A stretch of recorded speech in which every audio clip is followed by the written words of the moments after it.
Bonjour à toutes et à tous et bienvenue dans cette nouvelle émission de Trek Historia. Bonjour Cyril, comment vas-tu? Toujours aussi bien. Ah, est-ce que tu entends les cloches sonner? Alors j'entends des choses sonner au fond. C'est terrible. Et de toute façon, de mon côté, t'entendras un chat miauler de temps en temps. Voilà, c'est génial, tu vois. On commence une émission, les cloches sonnent, les chats se mettent à miauler, tout est beau, tout est génial. Sonner trompettes et fanfares, annoncer la bonne nouvelle. Nous arrivons. Ça peut être aussi un signe de l'apocalypse. Hein. Oui, surtout quand... dis-moi, comment... t'as regardé Double or Nothing?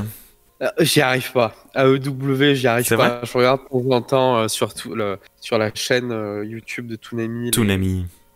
Les matchs, quoi. Mais j'accroche pas, en fait. Et alors, c'est peut-être parce que ils ont une façon différente de procéder en termes de narration. Mm-hmm. Mais ouais, j'ai du mal à m'y intéresser.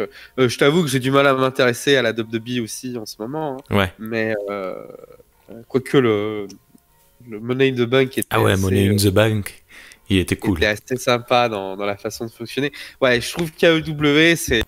comment t'expliquer ça un petit peu? Tu sais, en science-fiction, t'as les trucs un peu... t'as Stargate qui est pour tout public, tu vois, et t'as Star Trek qui est pour public un peu plus initié, ou Doctor Who qui est pour public plus initié, quoi. Ouais. Et je trouve qu'AEW, c'est ça, quoi.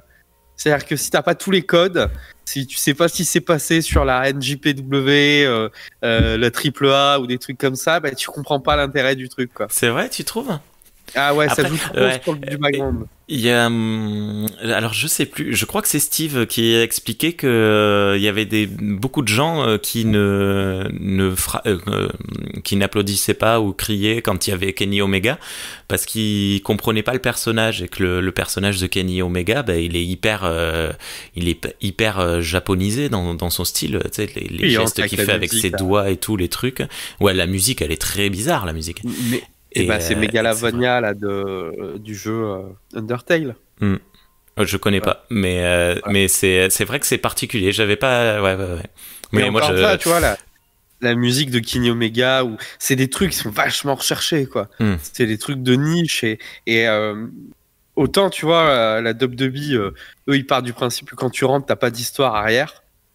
Tout ce qui s'est passé avant la WWE n'existe pas et donc ton personnage il est né chez eux, quoi. Et du coup, t'as un truc plus ou moins un reboot, tu vois, un reboot au niveau 0. Ouais. Autant à AEW, il y a des trucs, quoi. Il y a des trucs et tu comprends pas tout. Et alors eux, ils ont pas de chance, c'est-à-dire qu'ils ont fait quelques épisodes avec du public, une vingtaine, quoi, je crois. Et puis d'un coup, il y a eu ce problème. Et du coup. Ouais, j'arrive pas à m'accrocher. Vraiment, ça m'intéresse pas. Autant j'aime bien Cody Rhodes. Il y a 2-3 gens que j'aimais bien suivre là-bas, quoi. Mais du coup, je vois pas d'enjeu, je vois pas d'intérêt, je vois pas d'histoire. Alors, je suis peut-être un public de...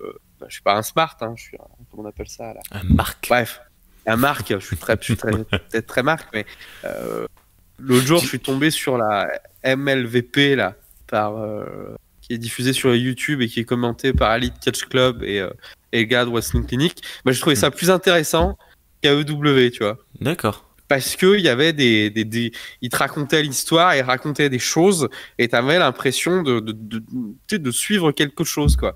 Alors que sur la AEW, j'ai pas l'impression de ça, quoi. D'accord. J'ai pas l'impression et j'ai vraiment que c'est pour finir là-dessus, j'ai vraiment l'impression que c'est une fédération d'ego. On nous a pas laissé faire ce qu'on voulait ailleurs, on le fait chez nous, quoi. Ah, c'est ça, hein. Et ouais. Mais après, c'est, enfin. Ouais, ok, je vois ce que tu veux dire. Moi, je regarde que les pay-per-view en ce moment parce que j'ai pas le temps de regarder les hebdomadaires. Il y a trop de choses à regarder, c'est pas possible. Mais tu vois, je regarde avec autant d'appréciation la EW, la WWE et la NJPW, mais c'est pas pour les mêmes choses, tu vois, que je regarde les trois. Comme tu disais, je regarde la WWE, je pose le cerveau, je regarde et ça m'éclate. Je regarde la EW quelque part un peu entre les deux, tu vois, un peu assez attentif, voir des moves, enfin les combats sont quand même super impressionnants parfois. Et alors à la NJPW au Japon, c'est ce qui se passe dans les rings. Moi, je suis en extase quand je vois Will Ospreay débarquer. Je suis ouf. Mais bon, c'est pas le sujet. Voilà. Hein. À part si tu veux qu'on parle de l'épisode avec The Rock dans Voyager. Pas très intéressant cet épisode. Tellement. Ouais, c'est une arène. Bon, rien de particulier. Mais bon, un jour, on parlera de catch pour de vrai dans une émission. On verra. Il faudra que je prépare ça. Et dans la SF, du catch dans la SF. Moi je me souviens de Jean de la Lune dans le livre de John Varley, Jean de la Lune, Gens, les personnes qui habitent dans la Lune. Ils font alors ce sont des combats à mort, sauf qu'en fait les gens sont immortels, donc en fait ils s'entretuent. Genre ça finit mais super mal, hein, ils se décapitent et tout. C'est de manière hyper spectaculaire et c'est hyper scénarisé façon catch.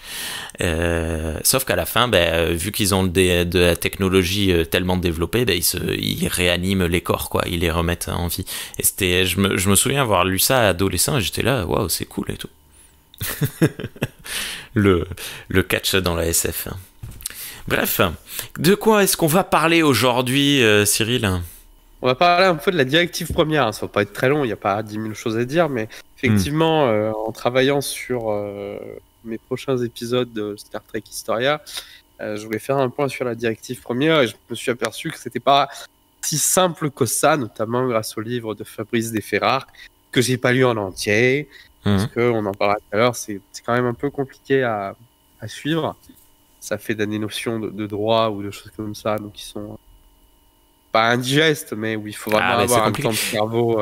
Je me demande si c'est pas le genre de livre qu'il faut lire, tu sais, tiens, je cherche un sujet précis ou un truc et bam, tu lis tel chapitre. C'est exactement. C'est pas le genre de choses que tu peux lire d'un tenant. Après, il est genre très. Non, j'exagère un peu, mais il est très vulgarisateur, quoi. Ouais. C'est-à-dire, si vraiment tu as un week-end avec un cerveau disponible, tu peux te connecter très facilement là-dessus. C'est très pédagogique, mais c'est pas le genre de livre où tu peux décrocher. C'est-à-dire que cérébralement, si tu vas le relire 15 jours après, tu auras du mal à t'y remettre, quoi. Ouais, je vois ce que tu veux dire. Ok. Moi, je l'ai pas à la maison, mais on va en parler dans quelques minutes. Et on va débuter les questions alors ? Eh ben, allons-y. Ouais. Alors, on a reçu quelques questions et en fait, il y en a une seule qui est hors... il y en a deux qui sont un peu hors sujet. On reprend la question de Kyle Reese. Alors, Kyle, il nous avait demandé il y a 2 ou 3 mois déjà, de parler des écrivains de SF qui avaient fait des scénarios pour la série originale de Star Trek. La première fois, on lui avait dit on te répond le mois suivant. Le mois suivant, on a répondu. Et là, il revient à la charge en nous rappelant qu'il y avait un auteur que l'on n'a pas cité qui s'appelle Norman Spinrad, qui était particulièrement connu. Est-ce que tu as des choses à dire sur Norman Spinrad ?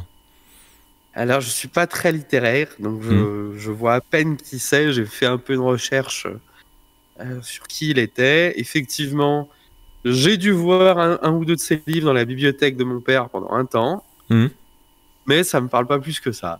Ok. Après, si lui, il a des infos, qu'il les partage, ce petit égoïste. il aurait écrit La machine infernale de Doomsday Machine. Excellent épisode. Voilà. Sur la folie j'ai oublié le nom de ce personnage. Tiens, ça me fait penser, hier soir j'ai regardé un épisode de la série animée et c'était le fameux épisode dans lequel on voit le capitaine April, qui était le premier capitaine de l'Enterprise, et très très cool épisode. Enfin bref, très très cool personnage, très intéressant. Ça a été annoncé la semaine dernière, on va avoir la série sur Pike. Et donc, ouais, sur Strange New World. On en parlera ? On en parlera. quand on verra. XP78 nous demande que pensez-vous de la primate directive ? Est-ce que tu as la ref ? Bah, je me doute que c'est un truc avec la planète des singes. Tu dois en avoir marre. Tous les mois, on en parle. Non, mais donc, The Primate Directive, c'est un crossover de chez Boom Studios, écrit par les frères Tipton, hein, Scott et David, que j'encense en permanence, dans lequel l'équipage de TOS se retrouve, enquête sur des agissements étranges des Klingons. Et ils vont donc, les Klingons ont trouvé un passage vers un univers parallèle dans lequel les humains n'existent plus, pas du moins avec l'intelligence et la force qu'ils ont dans l'univers Prime, mais ils ont été remplacés par des singes. Et donc en fait, les Klingons essayent de conquérir l'espace le système solaire, alors que les singes sont dominateurs sur la planète. Et en fait, voilà, c'est un super crossover, vraiment extrêmement bien écrit, avec des personnages très intéressants, et c'est très sympa. Voilà. Donc si vous avez chez vous The Primate Directive, alors ça n'a pas été traduit, ça n'existe qu'en version anglaise, américaine, mais par contre vraiment jetez-vous là-dessus. Vous avez une traduction, si je dis des bêtises, vous avez une traduction sur le site de USS Saga, très bon site qui traduit des œuvres très régulièrement. Voilà. Donc, allez, petite question un peu légère à propos de la directive première. Winnie Taniguchi nous demande, y a-t-il un seul épisode où ce règlement, soi-disant sacré, est respecté? Alors, oui et non. Comment dire En fait, justement, là, dans le livre de Fabrice Desferrard, on nous explique que la directive première, bon, c'est une règle, mais c'est pas si j'ai bien compris, c'est pas un dogme. C'est-à-dire que c'est une règle qui est laissée à l'interprétation du capitaine, parce qu'elle englobe tellement de choses que, effectivement, dès qu'un officier se retrouve... je vais reprendre mon explication. En gros, dans Star Trek, en fait, c'est vachement compliqué parce que c'est un truc un peu paradoxal. Dans Star Trek, du moment où tu interfères avec quelque chose où tu ne devais pas interférer, c'est là où la directive première doit être adaptée. En gros, si tu voyais... j'essaie de prendre un exemple simple. Toi, tu passes dans l'espace et tu t'aperçois qu'une civilisation va être détruite. D'accord ? Tu interfères avec la directive première. Parce que tu t'aperçois que quelque chose va arriver à un peuple et ce peuple n'est pas au courant. Donc, tu as déjà un dilemme moral. Est-ce que tu dois ou pas intervenir? Et c'est déjà que là, donc, en théorie, tu ne devrais pas commencer à intervenir. Simplement, cette règle s'impose tout le temps à un moment où ils sont déjà en contact avec des gens, où ils sont déjà en contact avec l'action de l'histoire. Tu vois, Starfleet devrait ne jamais bouger du système planétaire, et là il la transgresserait jamais. Et par le fait qu'il voyage, il la transgresse tout le temps sans même s'en rendre compte, quoi. Donc en fait la théorie, c'est si on évite le dilemme moral, on évite le problème de la directive première, c'est ça? Voilà, et surtout qu'en plus il y a 2 étapes, alors, et c'est ça où c'est un peu compliqué, et je m'en étais pas rendu compte, c'était en lisant le livre de Fabrice Desferrard justement que je me suis rendu compte que la directive première avait vachement évolué de TOS aux autres séries. Dans TOS, on t'explique qu'il ne faut pas que tu interfères avec une civilisation qui n'a pas atteint le même niveau technologique. Voilà. Simplement, dans les autres séries, on commence à te dire aussi que tu n'as pas le droit de t'ingérer dans les affaires politiques des autres. Ouais. Donc il y a 2 règles distinctes, c'est ça, quoi. D'ailleurs, dans pas mal d'épisodes, les épisodes dans la relation entre Worf et Picard, lorsque Worf demande à plusieurs reprises à Picard de venir avec lui sur Kronosh, à chaque fois, il y a un petit rappel où Picard il dit ouais, mais tu sais, je suis pas censé faire ça, et il lui demande en tant qu'ami et non plus en tant que capitaine de Starfleet, etc. Et à chaque fois, il y a le petit questionnement qui est posé. Ouais, c'est très intéressant ça. Et c'est assez, en fait, du moment où tu commences à voyager et à t'intéresser à tout ce qui se passe, c'est assez compliqué. Il y avait notamment l'épisode où Data, tu sais, est contaminé là par le truc radioactif. sur une planète où il était caché. Oui. Voilà. Et bah forcément, du moment où tu te caches sur une planète pour observer une autre civilisation, bah t'interfères déjà quelque part avec la directive première, quoi. Je sais pas. Mais c'est par l'observation. Ouais, même l'observation, je trouve que c'est tendancieux parce que t'arrives sur ce truc là. Quand t'observes quelque chose, t'influes sur le sujet. Ouais. Après, pour revenir vraiment concrètement dans l'épisode, dans la question, pardon, j'ai pas d'exemple en tête, mais je pense que oui, il doit y avoir des épisodes où la directive première s'applique et est respectée, mais c'est juste qu'en fait, ce n'est pas des épisodes dans lesquels c'est la question. Du coup, on parle d'autre chose. Donc, genre la directive première, on n'en parle même pas parce qu'elle se déroule en arrière-plan, tu vois. J'essaye de trouver un exemple, mais par exemple, alors je me souviens plus du nom de cet épisode, mais il y a un épisode où il y a des humanoïdes poissons qui viennent sur l'Enterprise, qui sont en état de stase le temps du transport, machin. Et lorsqu'ils se réveillent, on leur donne à manger comme ils désiraient, tout ça. Et là, il n'y a pas de... Vu que c'est pas le sujet, il n'y a pas de problème, tu vois. Il n'y a pas ouais, mais c'est pas vraiment une question de directive. Non, mais c'est tout le problème, c'est que c'est quand ça arrange. Enfin, je veux dire, c'est une règle morale. C'est là où... Alors, il l'explique 10 fois mieux que moi, Fabrice Zeffera, mais c'est une règle morale. C'est-à-dire que, comme toute règle morale, elle est soumise un peu à l'interprétation et elle est là pour être un garde-fou. Plus qu'une règle, dogmatique, plus qu'une règle à appliquer à la lettre. C'est pas comme la directive Oméga qui est à appliquer à la lettre. Voilà, et on le voit quand Jean Noël doit l'appliquer, c'est tout de suite. Il n'y a pas à tergiverser, il n'y a pas à réfléchir, il faut le faire tout de suite parce que c'est la règle. La directive première, elle est là pour encadrer, pour éviter donc pas mal de choses qu'on verra plus tard, quoi. Mais elle est là pour donner un cadre, voilà, un cadre d'évolution au cas où tu te retrouves à interférer avec qui tu devrais pas, quoi.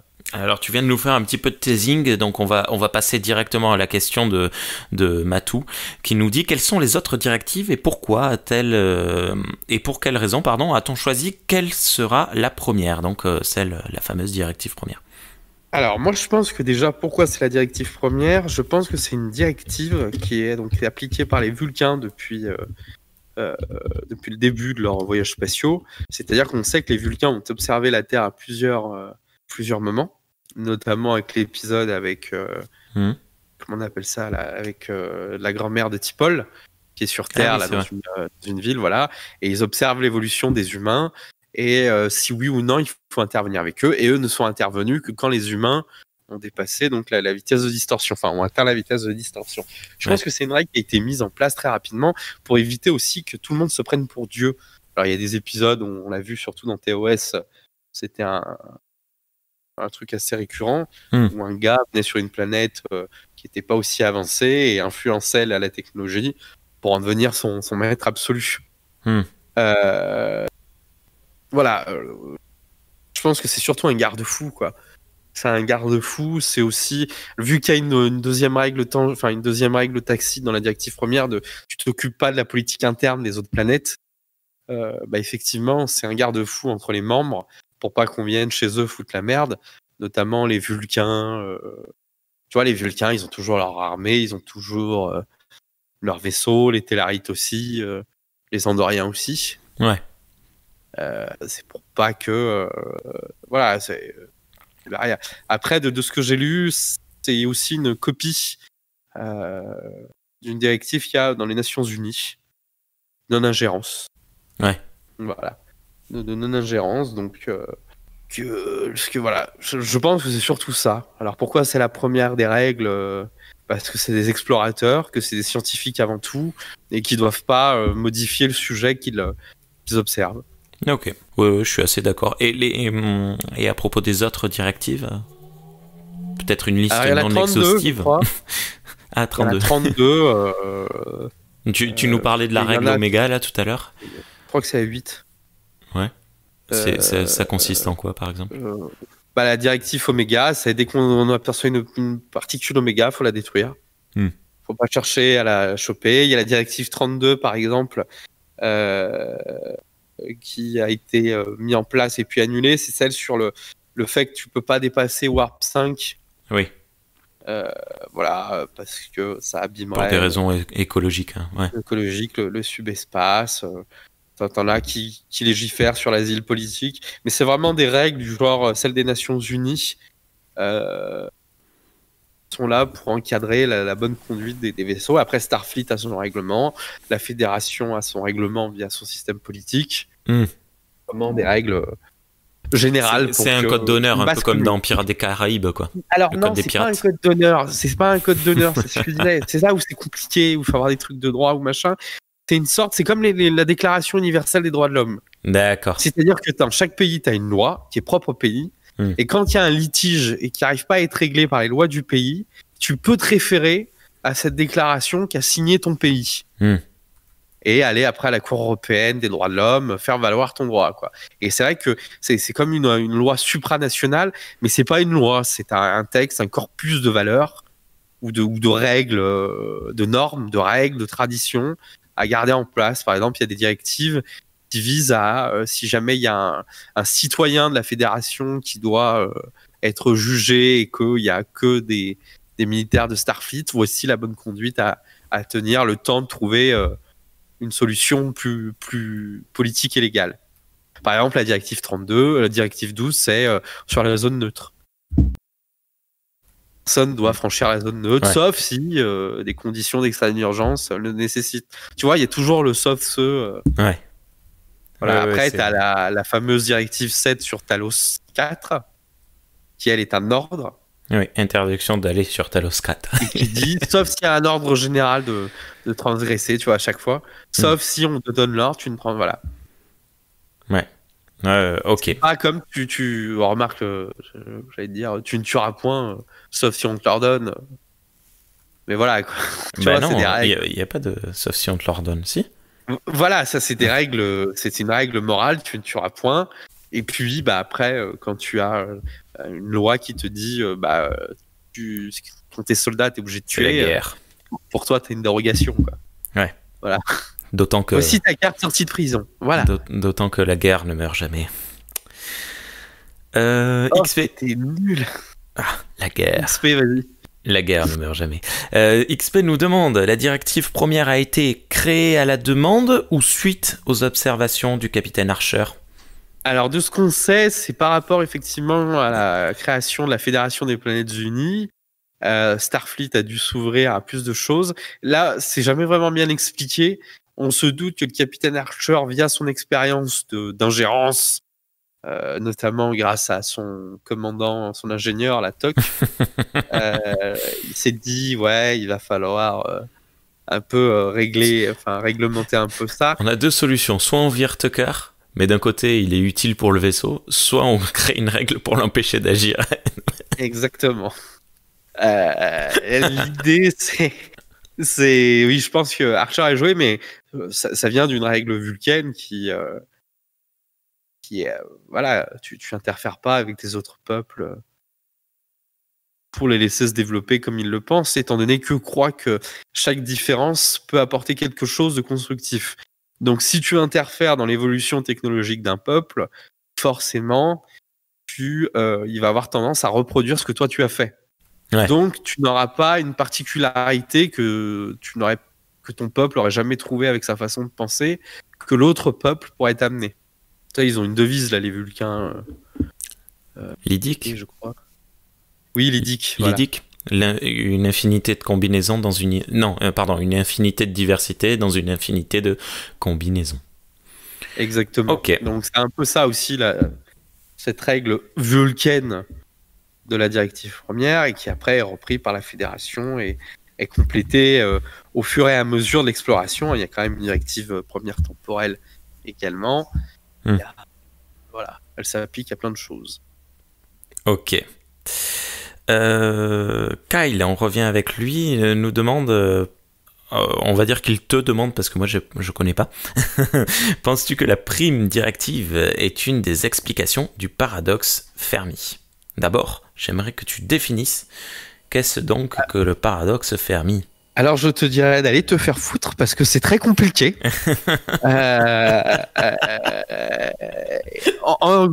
En gros, c'est une réflexion autour d'un rosé qui aurait mal tourné. C'est ça, ça commence comme ça. Le rosé et l'alcool ?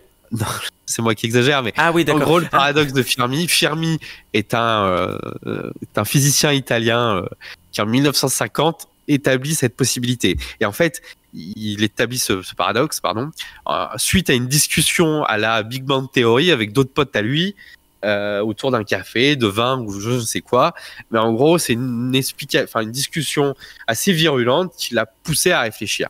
En gros, pour être très très simple et pour pas compliquer les choses, le paradoxe de Fermi essaye de savoir s'il y a une vie extraterrestre et si oui ou non, elle va nous contacter. Et en gros, lui, il pense que la chose suivante, que si la vie existe ailleurs, il y a de grandes chances que sa première action, ça soit pas de dire à tout le monde « Hey, on est là », parce que si les autres sont belliqueux, c'est une porte d'entrée pour se faire exploser la gueule.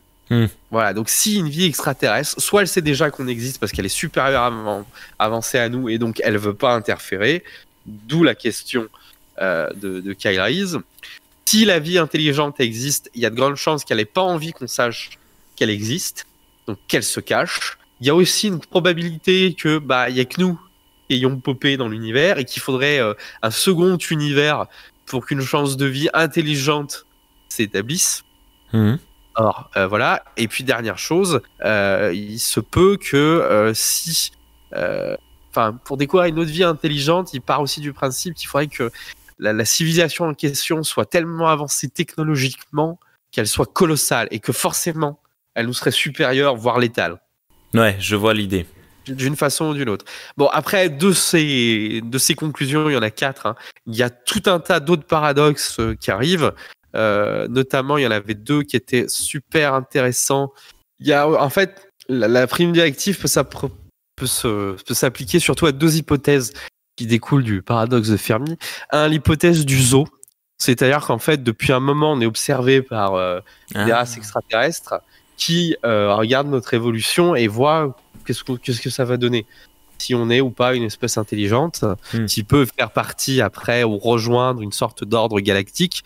Et toujours dans cette hypothèse où il y a une sorte d'ordre galactique universel, il y a l'apartheid galactique qui veut que s'il y a des races super intelligentes et super avancées extraterrestres, il y a moyen que soit elles soient en conflit, soit elles maintiennent un statu quo. Et dans ce statu quo, un peu comme dans Stargate, il y a des planètes qui sont protégées.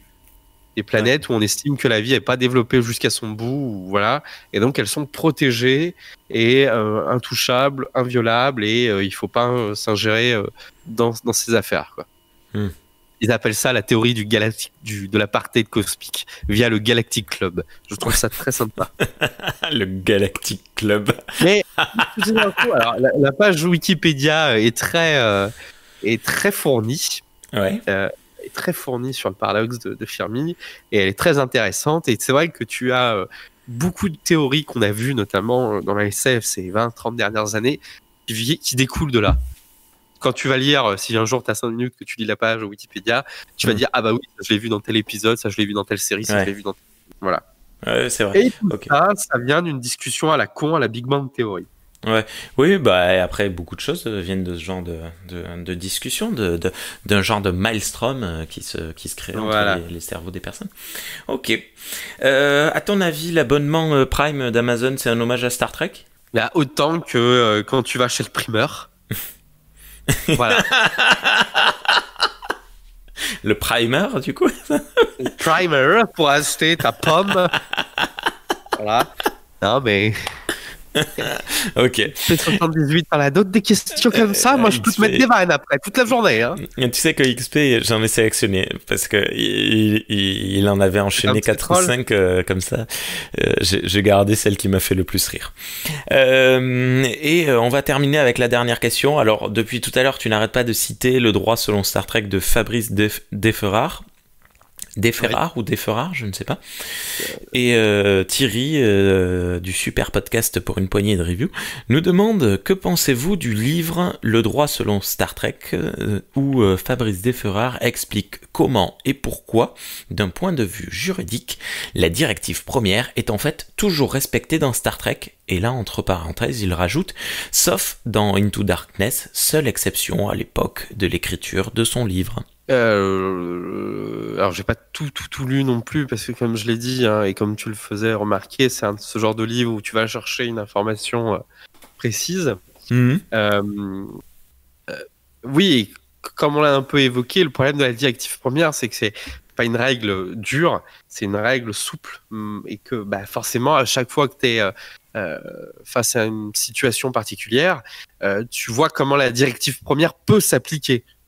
Voilà, comment là dans ce cas-là elle peut s'appliquer ou comment elle ne s'applique pas, comment tu pouvais pas faire autrement quoi. Et c'est là où c'est intéressant et c'est le livre explique cela aussi quoi, en prenant des cas assez précis par rapport aux épisodes et c'est là où voilà. Après j'ai pas tout lu, encore une fois c'est un livre où il faut se laisser du temps de réflexion, un livre qui te fait réfléchir.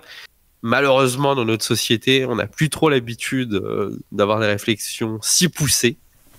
Et surtout un livre écrit par un docteur en droit. Donc il y a aussi une façon de cheminer qui n'est pas commune à nous autres baccalauréats lambda. et non mais c'est vrai que du coup des fois à lire c'est très vulgarisant donc ça va, c'est accessible, mais la façon de réfléchir, la façon d'amener un truc tu vois, ça m'a rappelé certains cours magistraux de fac où t'es paumé, tu comprends 2 ans après ce qu'a voulu te dire le prof, mais t'es paumé quand même sur l'instant, quoi. Voilà. Ouais, surtout que pour les personnes comme moi qui ont mis 5 ans pour avoir le bac. C'est long. C'est long, c'est trop. Bref, ok. On a fini avec les questions. Est-ce qu'il y a d'autres sujets que tu voulais aborder à propos de la directive première ? Oui, c'est une jolie hypocrisie cette chose-là, la directive première. Si, je vais t'expliquer. Il y a un truc assez sympa avec la directive première, c'est... Toi, attends. Toi, on dit les Borg, c'est de l'hypocrisie, machin. En fait, les Borg, c'est pas du tout ce qu'on croit. L'univers miroir, c'est n'importe quoi. En fait, l'univers miroir, c'est l'univers prime. Dès qu'on aborde un sujet, tu vas à contre-courant. Tu es un transgressif de Star Trek. C'est pas possible. Je vais utiliser un mot qu'on utilise beaucoup dans le marketing. Je suis disruptif. Disruptif, voilà. Ah oui. Tu es la personne la plus polarisante de l'univers Star Trek. Non, en fait, ce qui est compliqué. Mais non, et du coup, je donne de la réflexion à vous, petit peuple.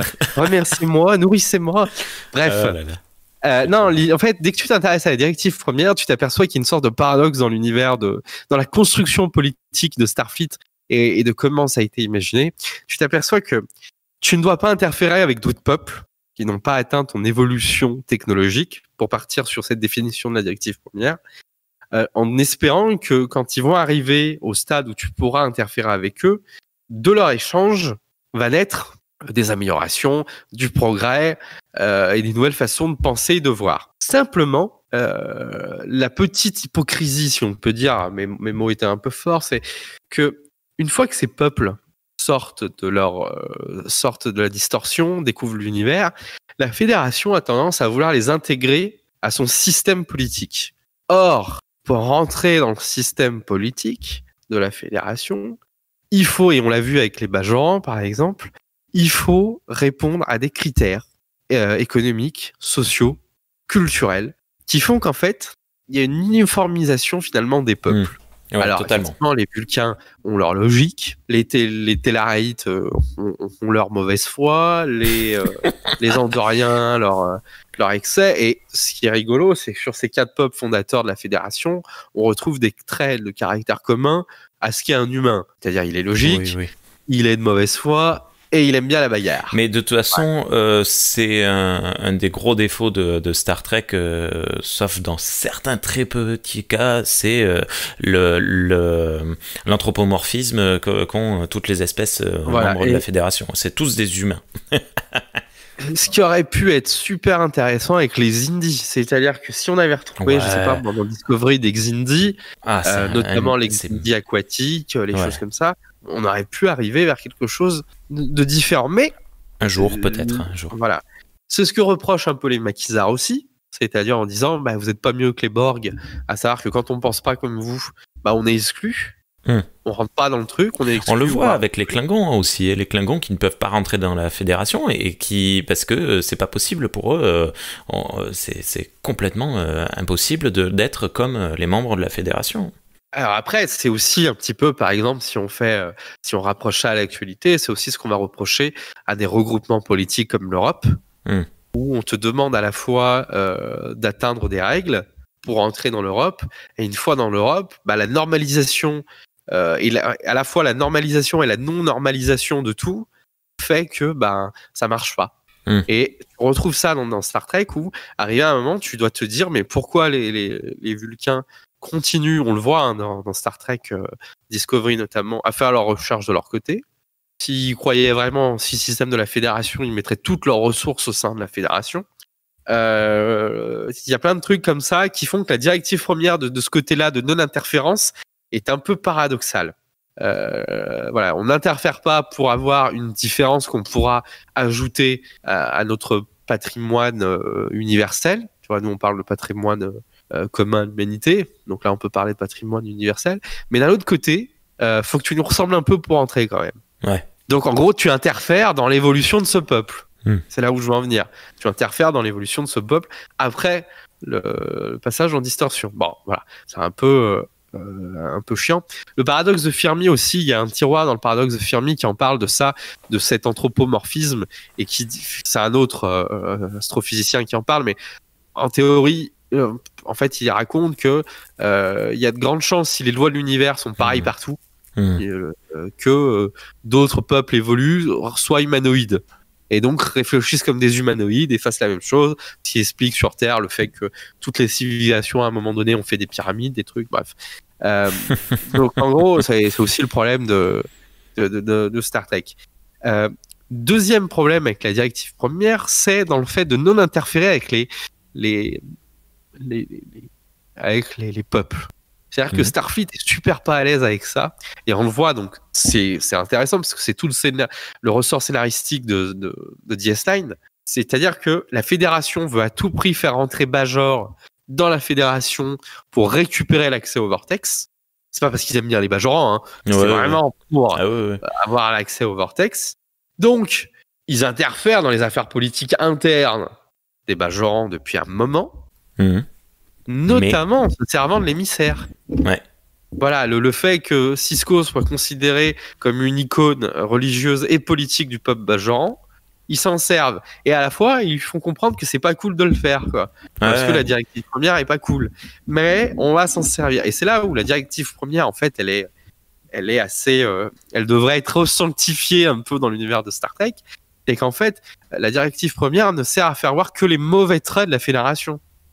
Voilà, c'est pas non plus très disruptif comme discours. Non.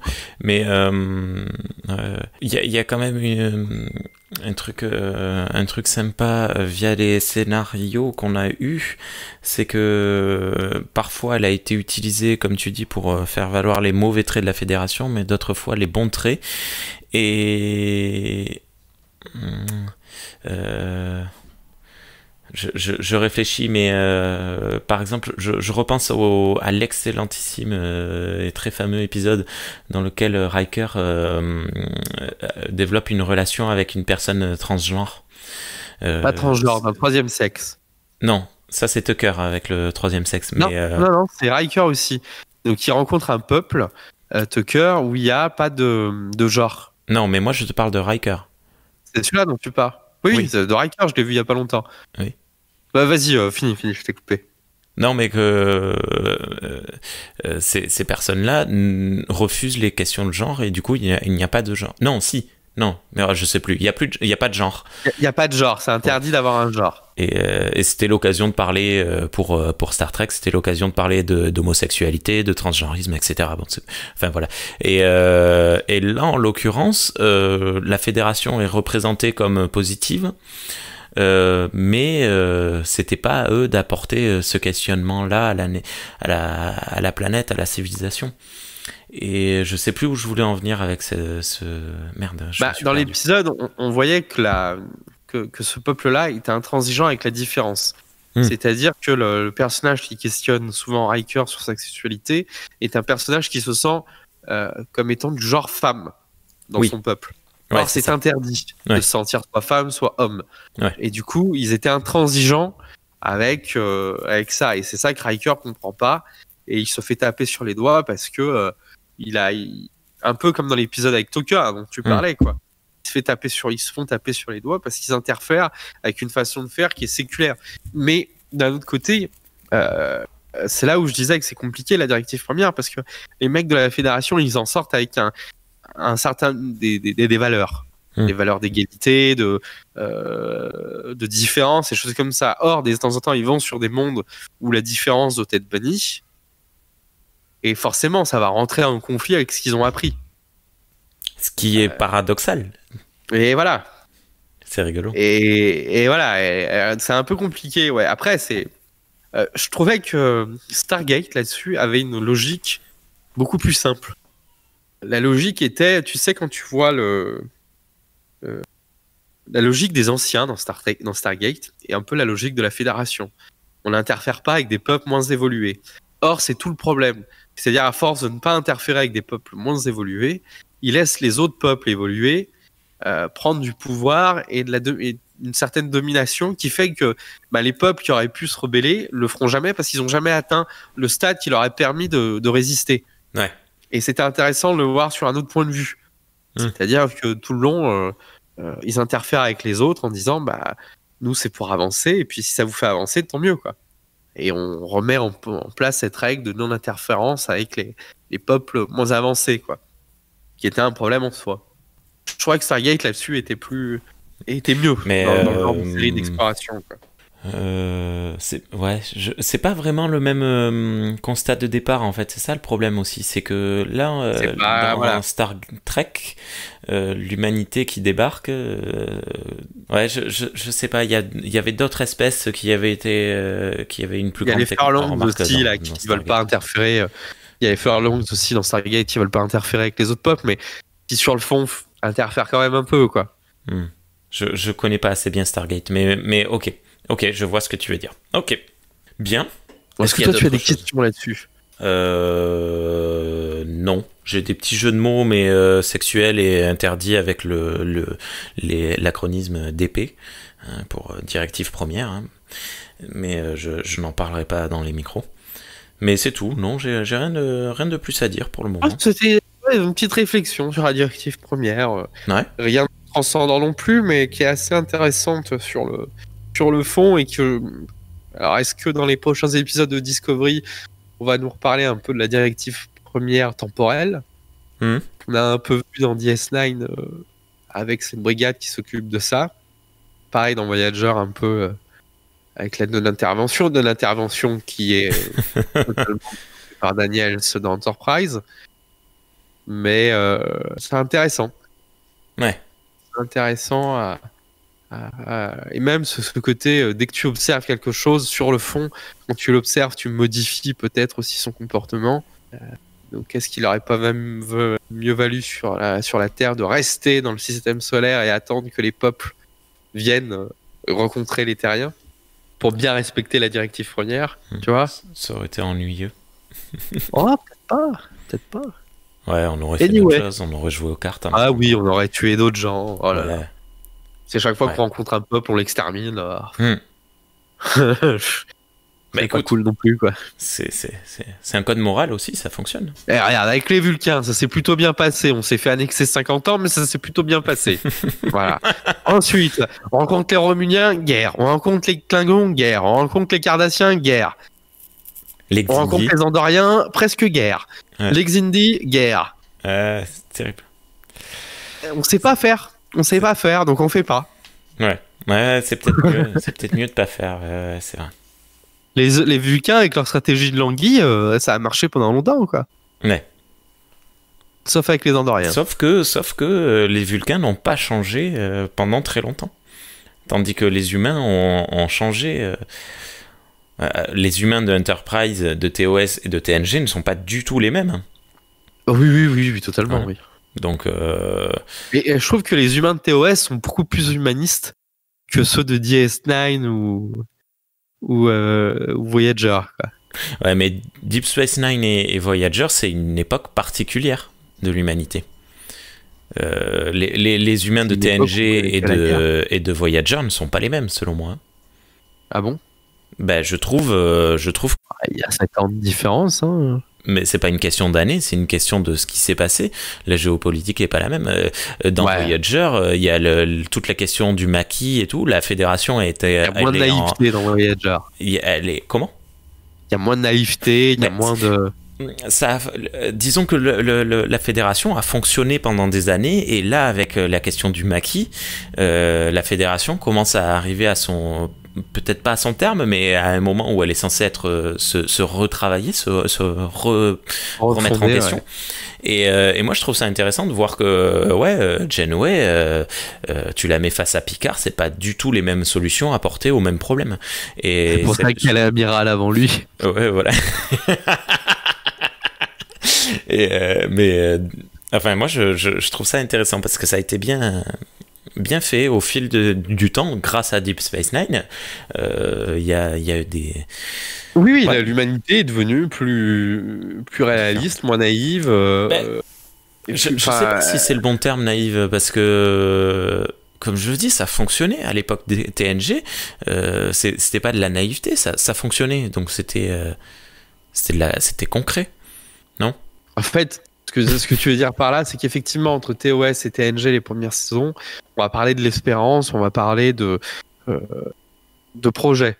Et c'est vrai qu'après l'arrivée des Borg, avec DS9 ou machin, on est dans du concret, on est dans du réel, on est moins dans de la philosophie, on est moins dans de l'humanisme. C'est ce qui a aussi pu déplaire à pas mal de gens, hein.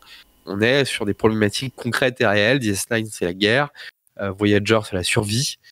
C'est la survie en plus dans un univers politique qui a changé, comme le nôtre dans ces années-là. Les années 2000, c'est des changements colossaux. Donc on commence, je pense, enfin notre génération, on est à peu près de la même, quoi, celle qui est née dans les années 80. On a tout connu. C'est ça qui est rigolo. Et moi, je commence maintenant, du haut de mes 30 piges, à m'apercevoir à quel point les choses ont changé, sans qu'on se rende compte. Ouais. Et à quel point on est dans un truc différent, sans repère. Et je pense que Voyager traduisait bien ça, quoi. Le côté, même Star Trek Discovery le traduit vachement bien, quoi. Le fait que tous les repères ont changé, quoi. Et voilà, ça c'est vachement anxiogène comme fin d'émission. Non, mais c'est bon, t'inquiète. C'est pas fini. L'espoir est toujours permis. Vous allez tous crever. Non. L'espoir est toujours permis. Vous allez voir, il y a Lower Decks qui va arriver, ça va être génial. Non, et puis je pense que c'est peut-être la chance de notre génération, c'est qu'on est une génération qui a été biberonnée à l'espoir. C'est pas la génération 2000 qui a été biberonné à la connerie. Ouais, voilà. Non, j'allais dire, j'ai vu là, il y a pas très longtemps sur Internet cette théorie comme quoi les millennials vont être très sujet aux dépressions, et ça risque d'être une génération de dépression parce qu'on compte beaucoup d'espoir sur eux alors qu'on n'arrête pas de leur dire qu'il n'y a plus aucun espoir, et du coup il y a une question de les générations avant nous, parce que nous, je vois pas trop comment on peut les influencer pour le moment, a mis un genre de barre hyper haute en leur disant c'est à eux de la dépasser et que ça va être très compliqué pour eux. Mais ça, c'est peut-être justement la génération 80-90 qui va devoir aider à projeter les 2000 et plus tard. Comment ? Mais je le vois, il y a une déconnexion totale entre notre génération, effectivement 80-90, et le reste du monde. C'est-à-dire qu'on est à la fois plus critique et à la fois vachement détaché, quoi. On est rude, mais on se reconnaît dans rien. Ouais. Mais on se reconnaît dans rien. Mais non, mais c'est vrai, on se reconnaît dans rien. Je veux dire que j'avais eu une discussion avec un pote qui est fan de Star Trek, mais très nationaliste. Ça m'a toujours fait marrer. Donc en gros, il votait FN, lui. Voilà, tu vois, lui, il s'en cache pas, il votait FN. Ça, on en avait parlé une fois ou deux. Et Et ça me faisait marrer parce que le mec, il est fan de Star Trek, il a été avec moi à plein de conventions, on a fait plein de photos, il adore tout ça. Et moi, j'ai toujours été halluciné par ce décalage. C'est-à-dire que moi, je vivrais en France, je vis en France, très bien, mais je peux aussi bien vivre en Espagne qu'au Portugal ou en Italie. Tu vois, c'est pas l'endroit où je suis qui me définit. C'est l'endroit où je fais des choses. C'est ce que je fais. C'est ce que tu fais dans le... Ouais, ok, ouais. Et ça vient que dans la haute génération, on nous a toujours expliqué que le projet était plus important que la personne. Ouais. Voilà. Or, dans les années fin 90, début 2000, on t'a expliqué que seule la personne comptait. Ah ouais, là, en ce moment, on est vraiment là-dedans. C'est que la personne qui compte, c'est que toi ce que tu fais, c'est que machin. Et c'est pour ça que, je pense, moi, après, c'est peut-être de la théorie, de la psychologie de bazar, mais t'es malheureux. Que les gens sont malheureux, que les jeunes sont très malheureux et pas adaptés à ce qui va arriver. Ce qui va arriver, il faut un peu comme nos arrière-grands-parents qui savaient tout faire. Parce qu'ils savaient que le projet était plus important que leur petite personne.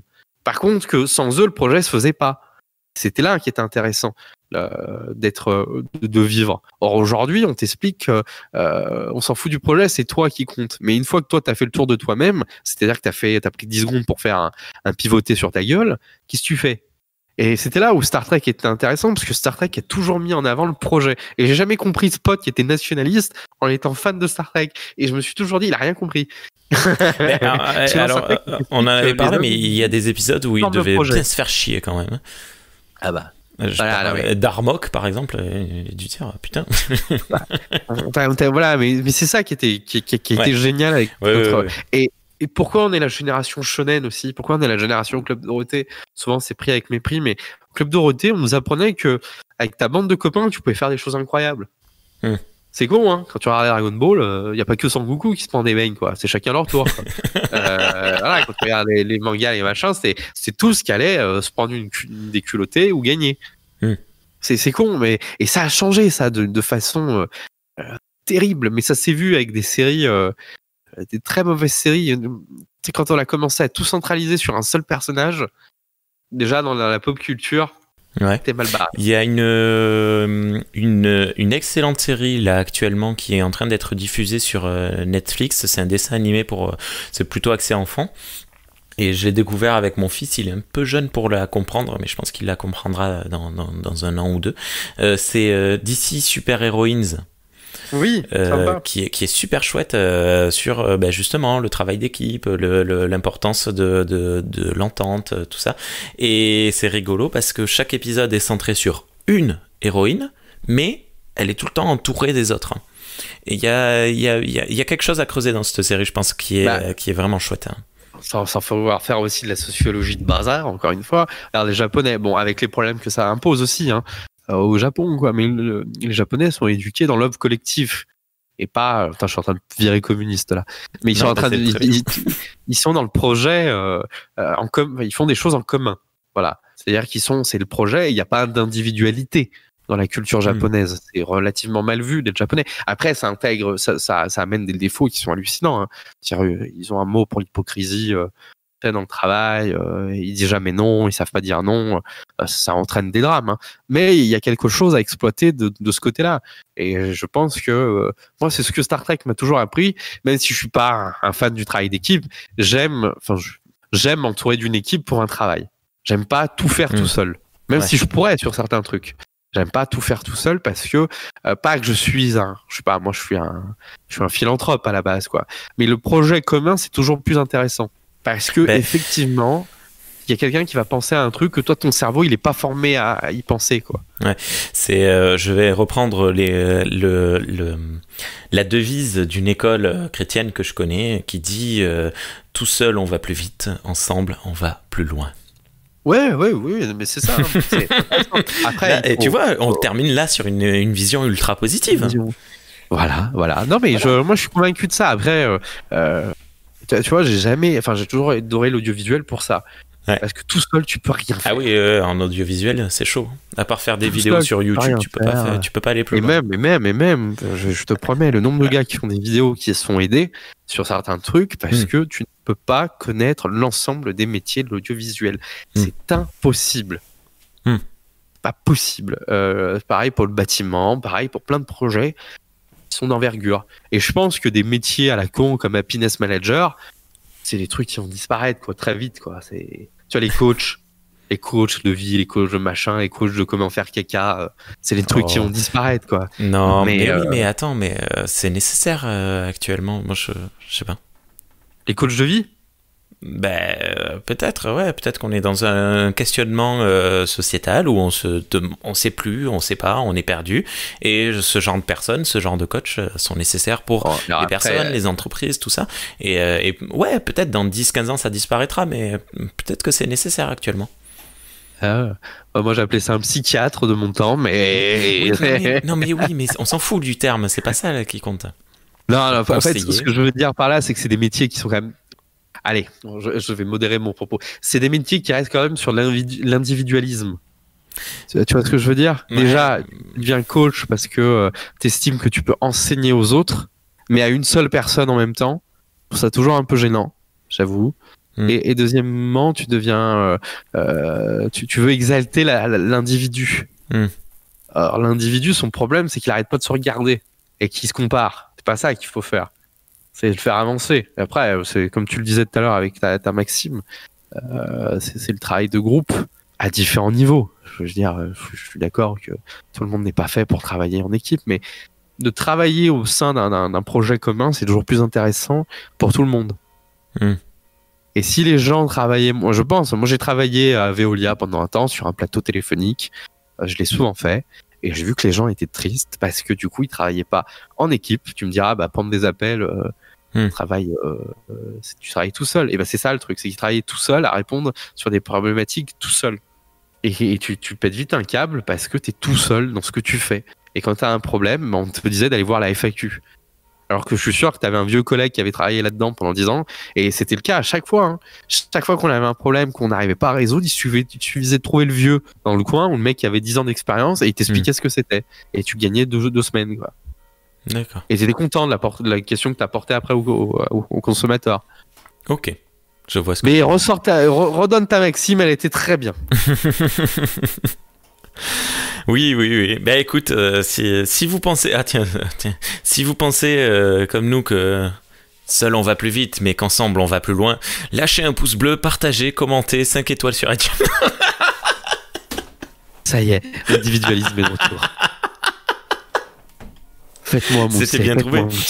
Allez, merci beaucoup Cyril pour cette émission, c'était très intéressant. Je vais pas te demander de quoi on va parler le mois prochain parce que à chaque fois que je fais ça, tu me donnes une réponse et puis tu me dis non, en fait on va parler d'autre chose. Donc non mais ça c'est ma fainéantise, je m'excuse auprès de tes auditeurs, c'est ma fainéantise. De quoi est-ce qu'on va pas parler le mois prochain? J'en sais fiche rien. Je vois qu'on va surtout pas parler de pourquoi est-ce qu'on choisit de faire des épisodes sur l'ancien, parce que j'arrive pas à trouver la réponse. Voilà. Des épisodes sur l'ancien. Pourquoi est-ce qu'on choisit de continuer à faire des épisodes sur l'ère Discovery, sur l'ère TOS, et pas sur la suite de DS9 ou... Parce que la nostalgie, c'est de la merde. Mais c'est comme ça. Écoute, même le rare fois où on arrive à parler de l'avenir, Picard, qu'est-ce qu'il parle, Picard ? Il parle de sa jeunesse. Ouais, donc il parle du passé. Non, mais ça va venir. Lower Decks. Je crois fermement et profondément au potentiel, au projet Lower Decks. Vraiment.